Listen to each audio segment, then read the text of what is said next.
Hey, happy July 4th to everyone. I'm actually recording this on July 2nd. It looks like it's about 9 a.m. my time. And, it's in keeping with the spirit of Truth Bombs the Con and everything that comes with it.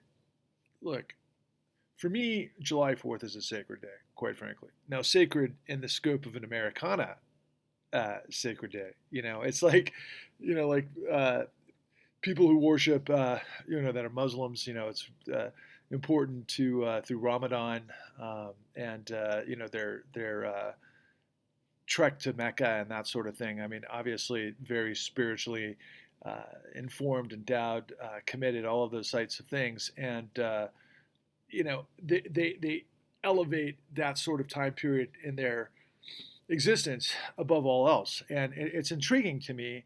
All of the different sorts of religious iconoclastic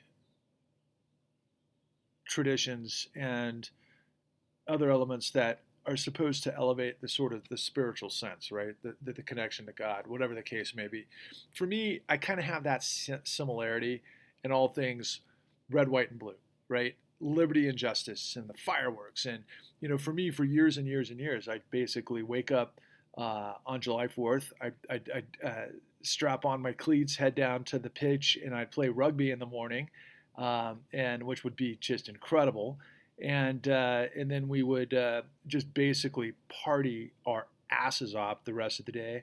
And my community is very adventurous, and you know, throughout the year we're either climbing mountains, skiing, surfing, all sorts of crazy things. And then in addition to surviving and providing for families and that sort of thing, July 4th um, is this sort of introspection for me about exactly how the founders came together in light of the revolution and everything that came with 1776 and the signing of the Bill of Rights and the Declaration of Independence and all of those types of things.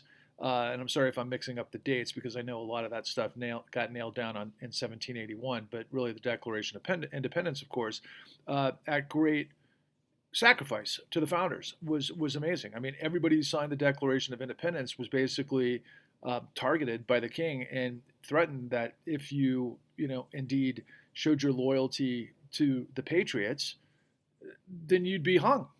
I mean, it was a death sentence. They were all in.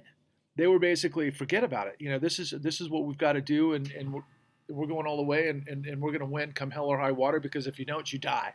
Okay, like Game of Thrones, right? You either win or you die. So, and what was the battle about? Well, the battle was to purge tyranny, of course. We all know that, right? King George III, the monarchy, the monopoly over the vertical that led to unfair taxation without representation, all of those sorts of things.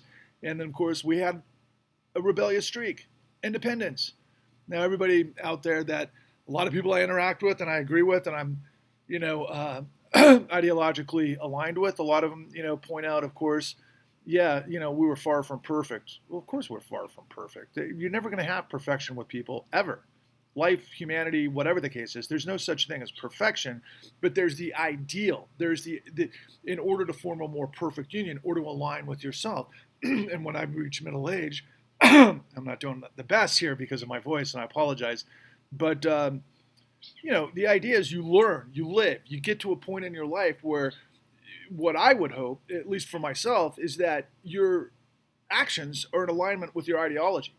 Because if you don't have that, you're in disarray. So at the apex of everything for me, and the reason why July 4th is so spiritually fulfilling for me and so incredibly important to me is the ideals of liberty and justice for all. Okay, period. Whatever.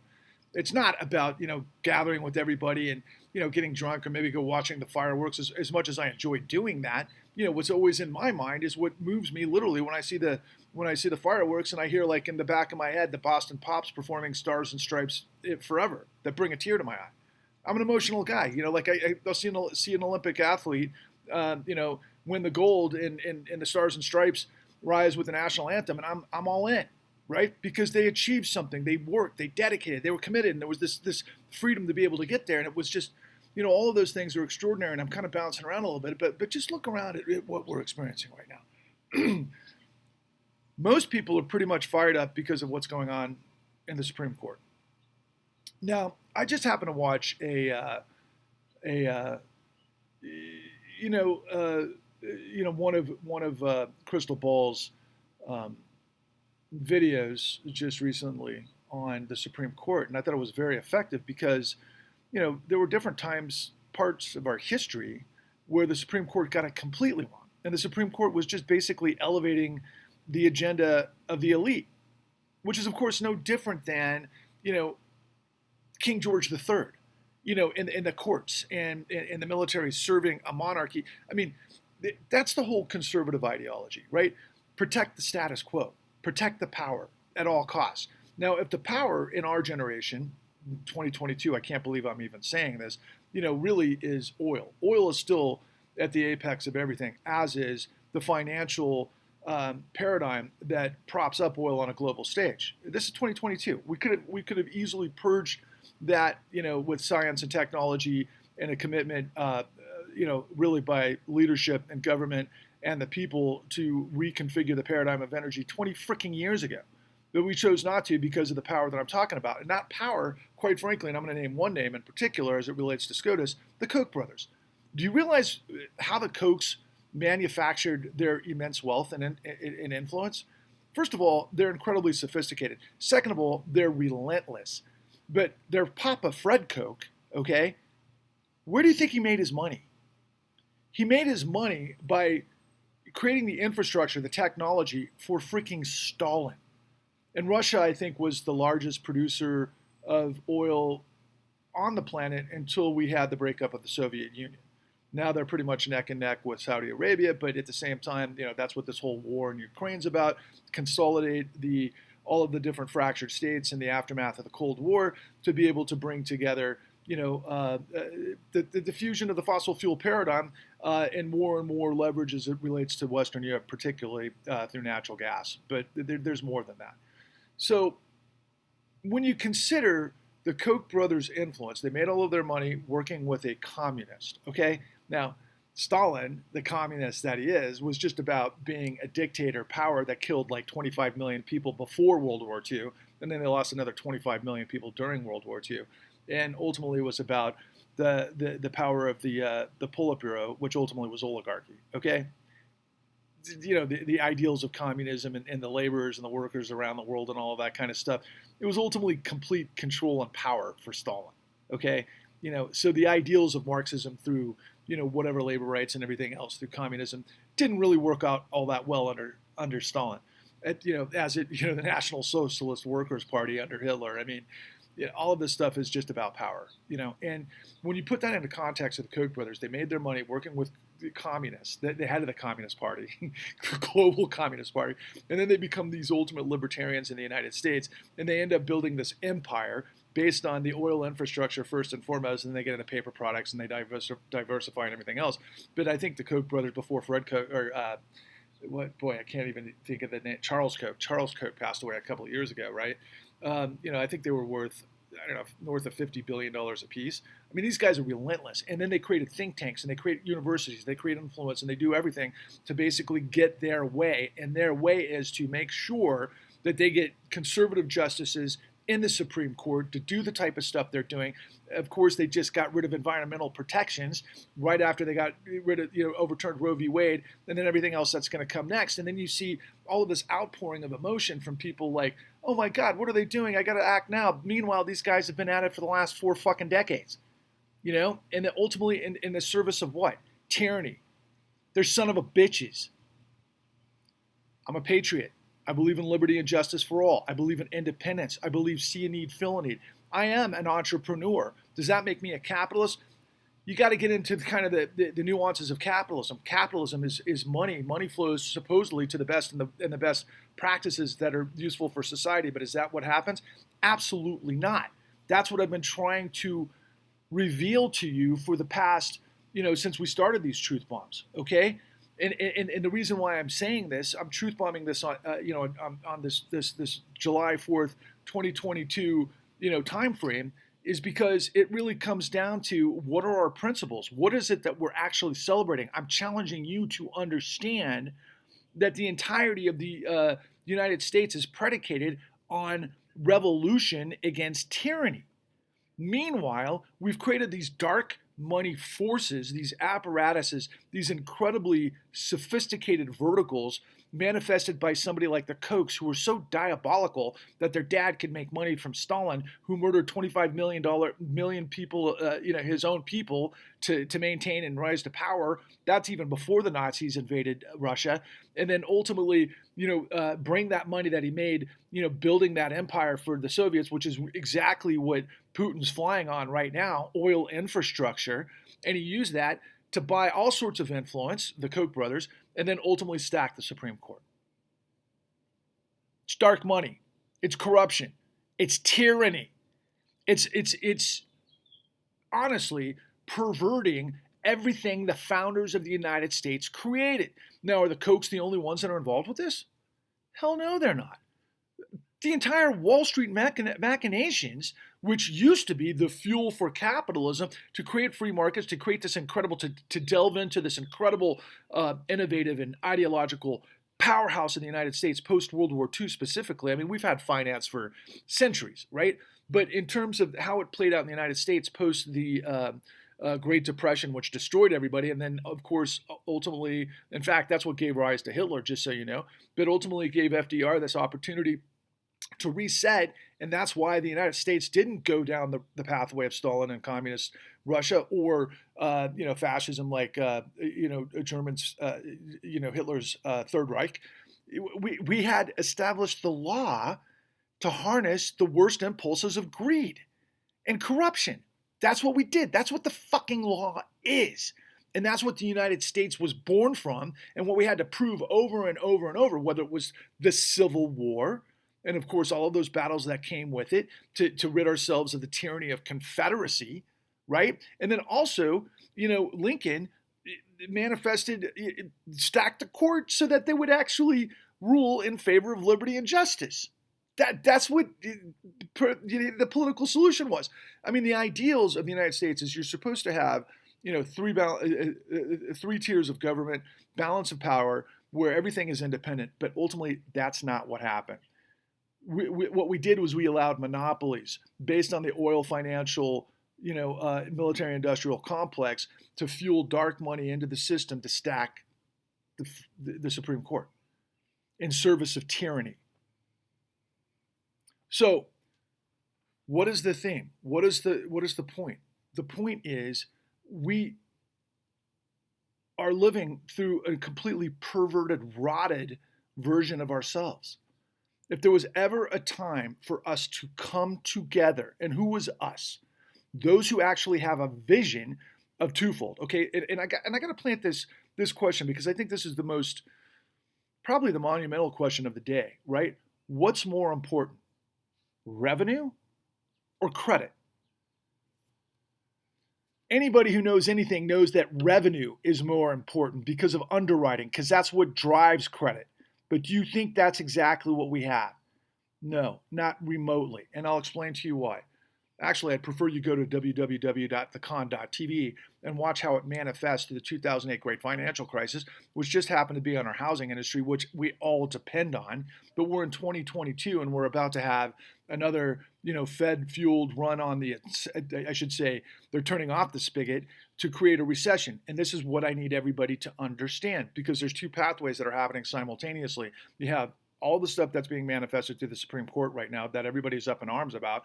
But the other side of the fence is everything that's been going on for the past 13 years that I've been desperately trying to get your attention to understand that we do not live in a free market based on the notions of capitalism, which is risk reward.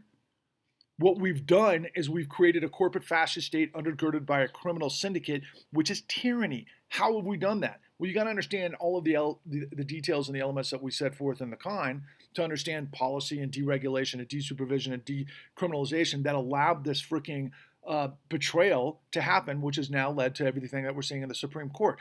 The two pathways, and by the way, I need everybody to understand that as we're talking about all this insanity with the Supreme Court, please be aware that Jerome Powell, the chair of the Federal Reserve, was also involved with insider trading, which should have had him X'd a long time ago. He and Robert Kaplan of the Dallas Federal Reserve, This was revealed back, I think, last summer. But we have so much information and so much noise that nobody can pay attention to anything long enough to stay on track long enough. But what I'm trying to explain to you in this complicated, overwhelming noise of madness and the machinery of the mechanics of the people, money wins. But therein lies the question: where is money? Is revenue more important or is credit more important? Now, let me explain something to you. The Koch brothers have created revenue and manifested and protected their revenue and increased their revenue forever. That's why they're in complete control. But Wall Street, back during the 80s primarily, started to create this configuration of what I call the mythical economy, which is ultimately based on smoke and mirrors and short-term loans to blow up, companies through private equity, to basically smash and grab. This is Mitt Romney and Bain Capital and some of these other configurations that ultimately, reconstituted how we create revenue for shareholders on the short term. That we create through perverse incentives, what we call modern executive compensation for CEOs, that basically can do the smoke and mirror process as long as the credit flows, which is fiat currency, which is what we call digitized. I've heard of some people, and I would like to refer to it myself, as the cocaine rally, because we put trillions and trillions and trillions of dollars into the financial system to backstop fraudulent fucking securities. That's the con. That's quantitative easing. That's the whole point of everything. You do not have free markets. You do not have the liberty. You do not have the integrity of law. You do not have liberty and justice for all. So as you're about to celebrate July 4th, and as you're about to, wave your flag at your parade, as you're about to go to wherever you watch your fireworks, as you're about to have the pictures with your family and this wonderful sort of come together of family, don't miss the point of what freaking the celebration of independence actually means. It's the revolution against tyranny, okay? And that's exactly what I have been bringing to you in my truth bombs day in, day out, nonstop. And if you want to understand my vision, okay?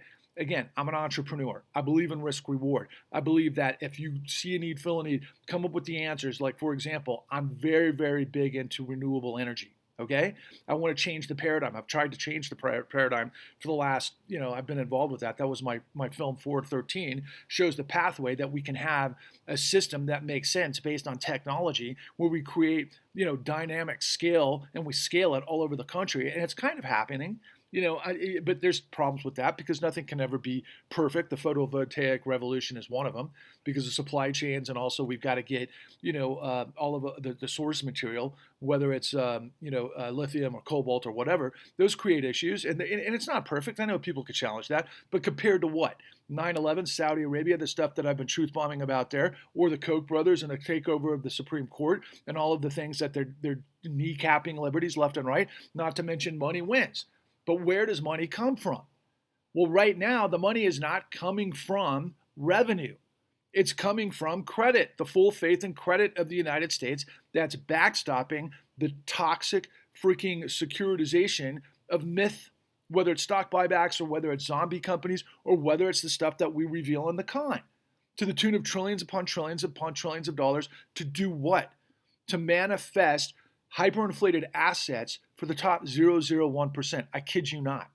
And they've been able to pacify the top 10% as a result of that through stocks and wealth of real estate. If you had assets and you survived the 2008 great financial crisis and you were going to be able to come through it, then you just experienced a bull market for the past 13 years based on the myth that I'm trying to tell you. Because at the end, you need to understand quantitative easing, as far as I'm concerned, is Soylent Green. If you don't know what Soylent Green is, I highly encourage you to do a Google search and see the movie from the 50s of what Soylent Green was, but it's just the perverse inverse of everything we think we are. If you can create trillions of dollars manufactured in free money from the Fed to the asset managers that go into their assembly line of fraud, then what you're doing is you're backstopping myth. It's smoke and mirrors. It's sawdust. It's bullshit, but based on the full faith and credit of the United States, that's buried most of you, okay? And for the top 10% of you that are good people, that are educated, that never in a million years would ever stand for this stuff, it actually destroyed your life, but you wouldn't stand on the sidelines either, just like you won't stand on the sidelines for, the outcome of overturning Roe v. Wade, or, same-sex marriages, or environmental protections and all of those types of things. That you're completely set to be able to have your involvement, your support, your activism, all of those things for those particular issues. But as long as your, let's say, portfolio has done okay, it's hard for you to actually break out of your shell to understand what it is that I'm telling you. Because we all know that the easiest way to control a system is to pay people to make sure they don't understand how the system actually works. Okay, that's another Orwellian sort of perverted sort of logic. Another thing that I've always relied on is LBJ talking about if you can convince the lowest rung white man that he is more valuable than the highest rung black man, you can pick his pockets all day. There's nothing more, quite frankly, diabolical and cynical as that. But that's what we're talking about. In my 53 years of existence, it's taken me a long time to reconfigure my brain to understand those above the line are so much more diabolical and crafty and, quite frankly, complicit in making sure that the dynamism of free markets and capital and entrepreneurialism and risk reward and all of those things that we supposedly celebrate don't exist because it's a monopoly, all right? Which is tyranny. The greatest trick the devil ever played was to convince the world he didn't exist. For me, I'm about red, white, and blue, baby. I'm all about freedom and liberty and justice for all. And I am one of many who are trying to create in satellites out there, some sort of confluence to bring people together to be able to purge this system. Okay? We do have a manifested pathway towards that. It's called the Justice Party. You can check it out at www.justiceparty.us. We're going to change the name. Apparently, Rocky Anderson had floated the other day to change this to the Justice Movement, which is exactly what should happen.